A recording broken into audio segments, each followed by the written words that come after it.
भेटून जाते की चल विचारा. हा अरे बाबा जय श्रीरामजी.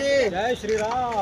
भाऊ, गडचिरोली शहरामध्ये रामनगर परिसराला रहमतनगर झाल्याचे टॅक्स पावतीवरून दिसून येत आहे आणि त्यावर हा षडयंत्र कोणाकडून होत आहे, का होत आहे आणि याची तुम्ही दखल कशी घेणार हे सांगा. काल काही रामनगरचे जनता माझ्याकडे आली आणि त्यांनी पावत्या दाखवल्या, त्याच्यावर रहमतनगर हे नाव दिसलं.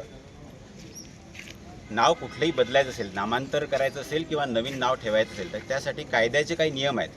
त्या नियमाअंतर्गत जर ते काम झालं तर त्याला काहीच वाद नाही. पण कोणतेही नियम न वापरता नगर परिषदनी सरसगट नाव स्वतःहून असं डिक्लेअर करणं आणि पावत्यावर छापणं ही चुकीची गोष्ट आहे. यासाठी विश्व हिंदू परिषद, रामनगर नामांतरण बचाव समिती, इतर आमचे श्रेष्ठ पदाधिकारी आम्ही सर्व नगर परिषदचा या विषयात निषेध करतो.